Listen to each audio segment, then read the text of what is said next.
My buddy Steve was a genius at making money without doing anything. At one point, he was enrolled in 12 different clinical trials at the same time. Some of these were for drugs that would have had bad interactions, but it didn't matter to Steve, because he never actually took the drugs. He did it like they do in the movies and just slipped them under his tongue and then spat them in his hand when the doc was turned away. Other trials were for new therapeutic approaches and things like that, but those were no problem for Steve either. At most, he had to lie literally and metaphorically on somebody's couch for an hour each week, and then collect his check on the way out. But eventually they caught on, and Steve was put on some kind of list. There was a nationwide ban on Steve, so that he couldn't participate in any more trials sponsored by universities or private drug companies, which essentially precluded him from that easy money. But Steve found a workaround. Not all experiments are above board and sanctioned by the FDA or whatever. There is in fact a hidden world of people testing things out in their garages, streamlining the whole process, without having to worry about pesky and expensive regulations. One of Steve's friends gave him a link to a forum on the dark web, and after that, he was in the pipeline.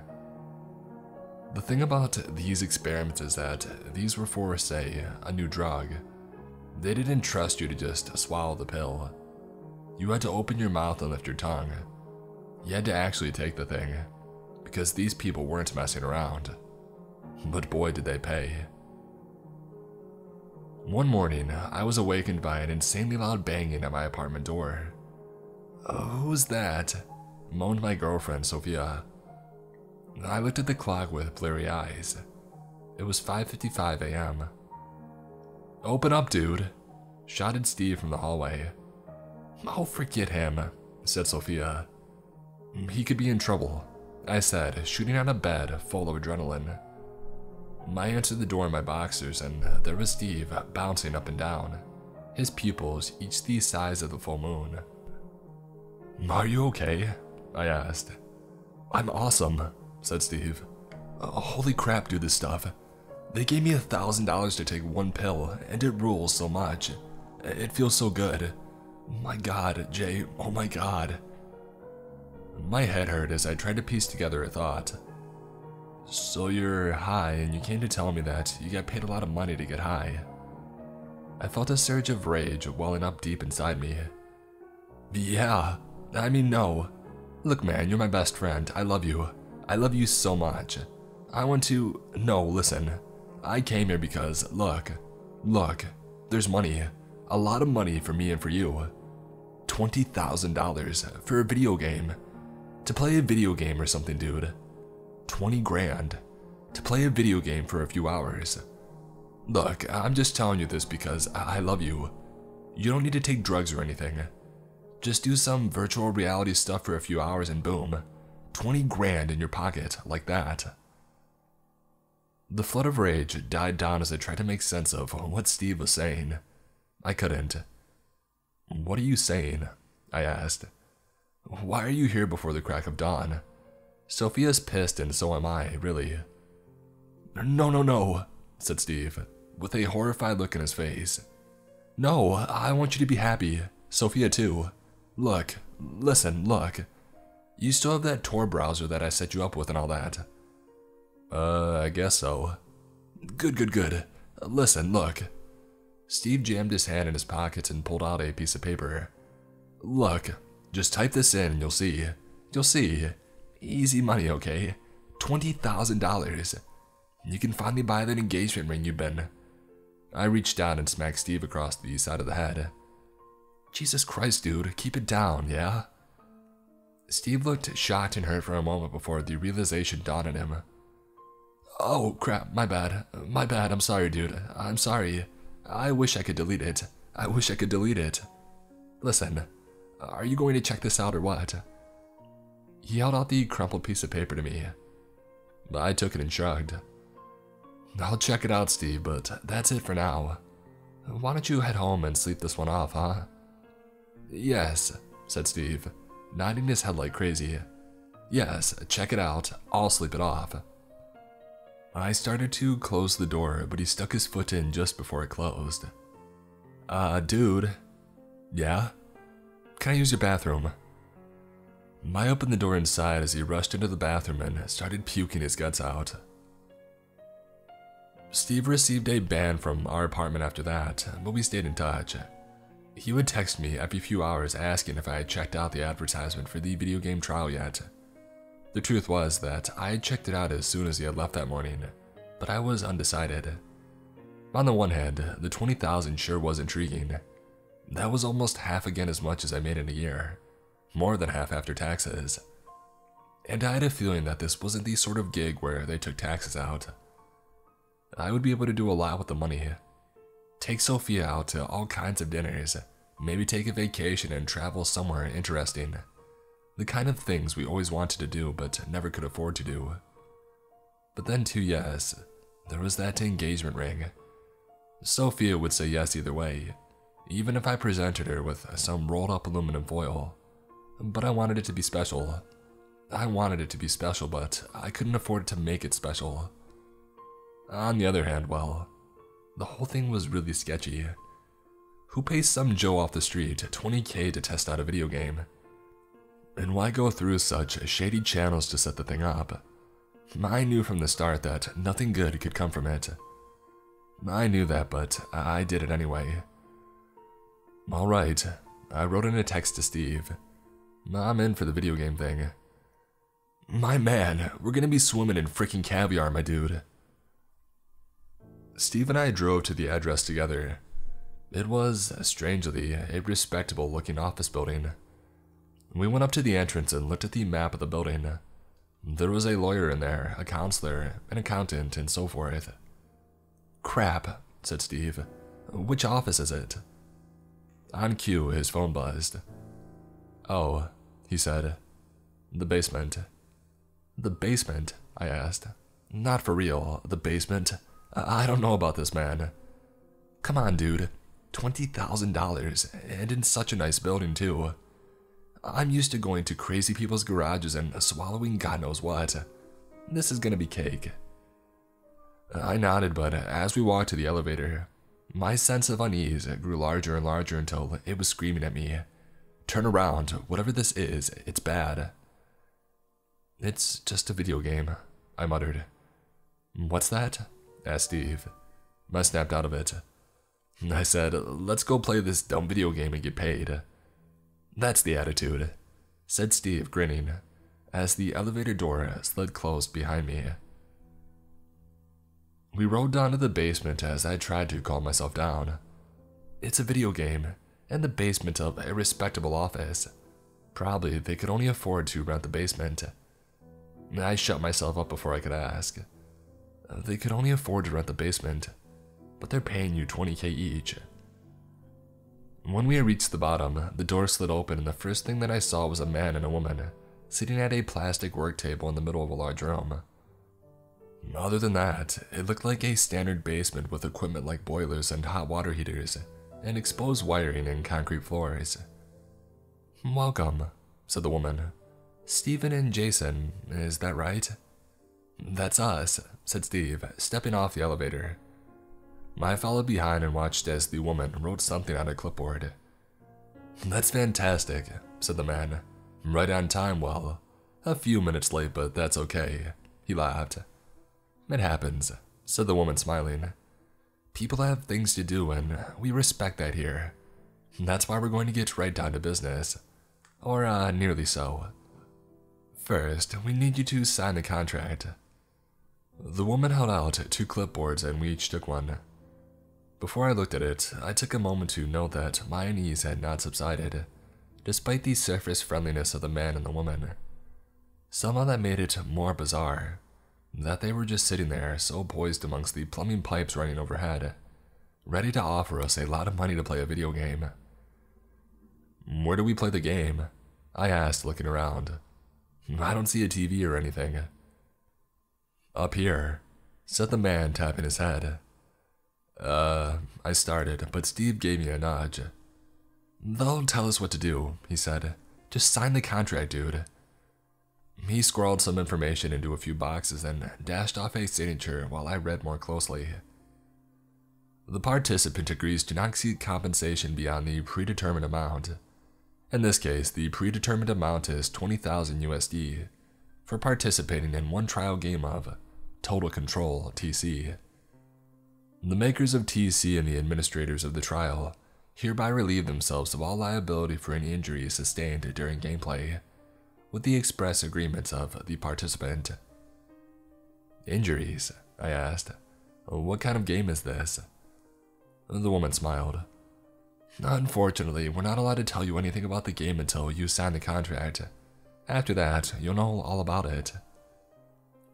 In the event that the participant is unable to collect the predetermined amount at the end of the game, the makers of TC will transfer the funds to a person of the participant's choosing. The following box is for the participant to note the name and address of the next of kin. So you're saying that if we die, you'll give the money to somebody that we choose? I asked. Is that right? That's right, said the man. If we die while playing your game, I stressed. I turned to Steve. This is nuts. Steve shrugged. It's a lot of money, dude. Take it or leave it. I'm taking it. I tried to convince myself to leave it, but then I thought about going to Europe with Sophia. I wrote her name in the next of kin box and then signed the form. I handed the clipboard back to the woman, who scanned it over. Fantastic, she said. Now will you tell us what this game is? I asked. We'll do better than that, said the man. He reached down into a cardboard box on the ground and pulled out what looked like to be 2 headsets. We'll show you the game. Please, gentlemen, put these devices on your heads and prepare for an experience unlike any other. Or so we hope, he added, laughing. Steve didn't hesitate to put the thing on his head. It looked like the front half of a helmet, with an elastic band securing it in place, and a pair of glasses attached to the helmet. I don't see anything, said Steve. It's a 2-player game, said the man, nodding to me. I took a deep breath. It's just a game. I put the headset on and looked through the glasses. Everything looked the same, except it had a slight yellow tint. I watched as the man reached into the box again and brought out 2 video game controllers. He handed one to the woman and then they each pushed a button. I heard Steve scream a split second before I heard the hiss of some hydraulic mechanism being engaged just above my ear. And then I felt the most intense pain in my life. It felt like something was being jabbed directly into my brain, and that's exactly what was happening. A trickle of blood rolled down the side of my head as my brain lit up with pain, and then I was out of it. When I woke up, I was strapped to a chair, sitting opposite the man and woman behind their table, and next to Steve. There was only a dull ache in my head now, but it didn't take long for me to burst into a full-on panic. Ah, good, said the woman. You're both awake. She stood up calmly and walked over and undid my straps. What is this? I gasped. What the heck is this? It's an experiment, said the man.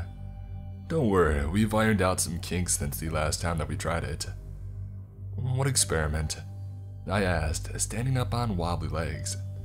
What are you going to do to us? The woman went to work unstrapping Steve. We've implanted a device in your head, she explained. It allows us to control your physical movements, or so we hope. Steve rubbed his head. What the heck? You're going to pay us, right? Of course, said the man. He reached into his cardboard box and pulled out 2 thick envelopes. I hope cash is okay. He tossed them across the table to our feet. Steve bent down and tore his open. I saw the cash inside. Okay, he said. That's worth it for a little headache, I guess. Alright, so you've implanted these devices in our brains. Okay, so we can leave now. You can try, said the man. But you won't be able to if we don't want you to, said the woman. Man, we don't want you to, said the man. Not until you fight to the death, said the woman. I jumped to my feet and tried to slow down my breathing. Come on, man, I said to Steve. That's enough of this. I bent down to pick up my envelope and then started walking towards the elevator. Thanks for the money, guys, said Steve. And then he followed behind me and pushed the button. The light came on and we waited for the elevator to come. And then I reached my fist back and swung it as hard as I could at Steve's jaw. It connected with a loud crack, and I saw a spray of blood leave his mouth. What the? Groaned Steve, rubbing his jaw. I felt dizzy. What the heck indeed? Why had I just socked my best friend in the face for no reason? Dude, I'm so sorry. I have no idea why I did that. Steve spit out some blood on the basement floor. Forget it. Let's just get the heck out of here. The elevator door dinged. It sounds good to me, I said as the door slid open. I went to step in when suddenly I felt a hand grab my shoulder and roughly spin me around. It was Steve. He had a confused look on his face as he grabbed my neck with both hands and started to choke me. My nerves exploded in panic as I struggled to breathe. I felt myself bring my knee up into Steve's balls. He let go of my neck and then hunched over. What's happening? He gasped. I brought my elbow down in his back and he screamed out in pain. I don't know, I said. I don't know. I looked over at the man and woman still seated behind their plastic work table. They were each holding their game controllers and smiling. What the heck is happening? The woman pushed a button and suddenly Steve lunged at me, driving his shoulder into my gut. We hit the ground together, my elbow taking the brunt of the impact.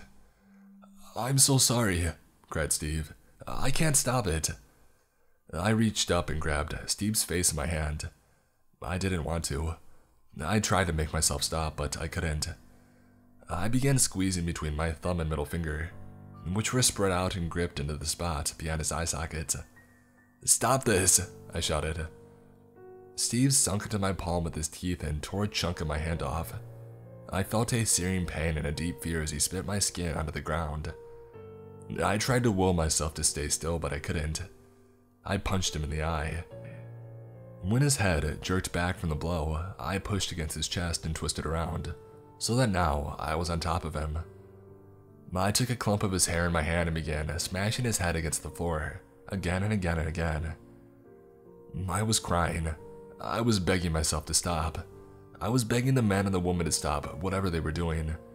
I was begging Steve to forgive me, as his head hit the floor with a thunk that sounded wetter and wetter each time.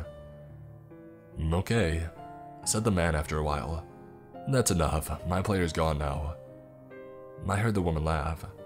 I told you I would win. Suddenly, I was in control of my own movements again. I set Steve's head gently on the ground and knelt next to him, sobbing. What have I done? I wailed. What did you make me do? Now, said the man standing up. It's not all bad news.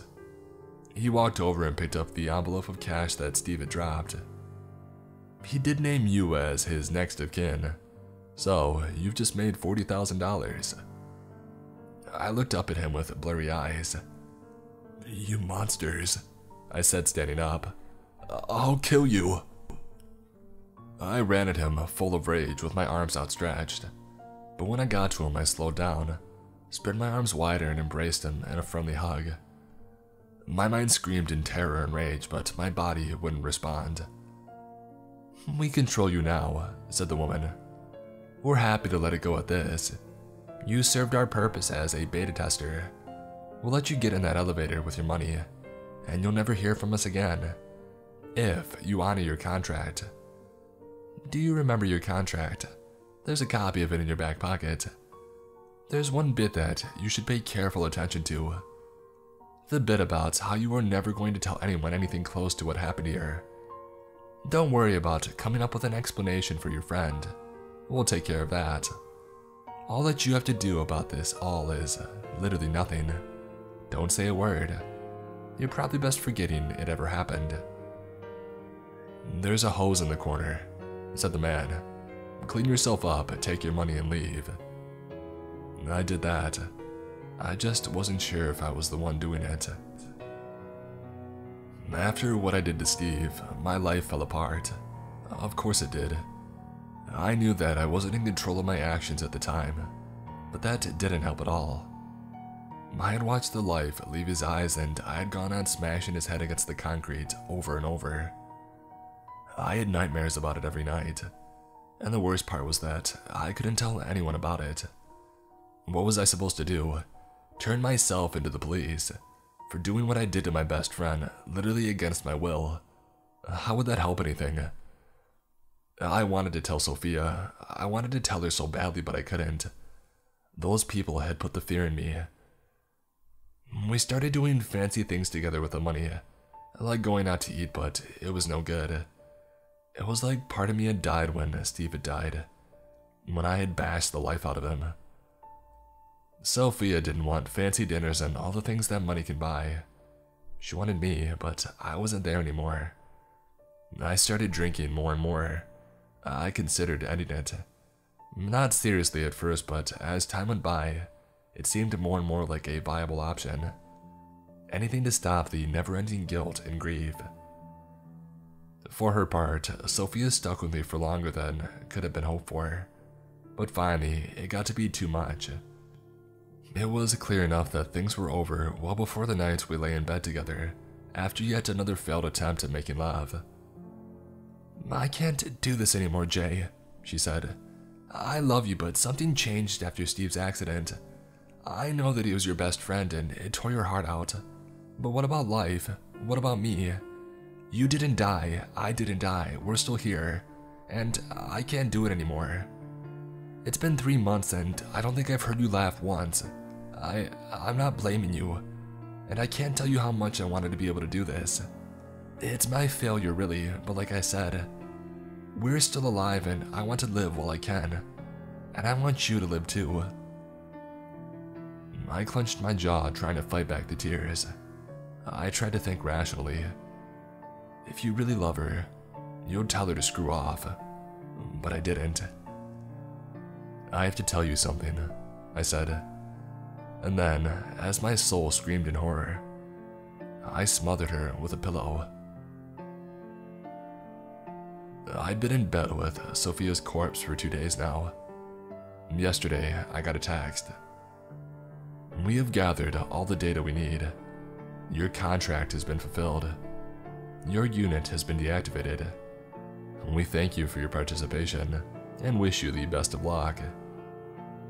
I don't know what to do. I'll start here by typing this out. My name is Jay and I killed my best friend and the love of my life. But I wasn't in control of my body at the time. Where do I go from here?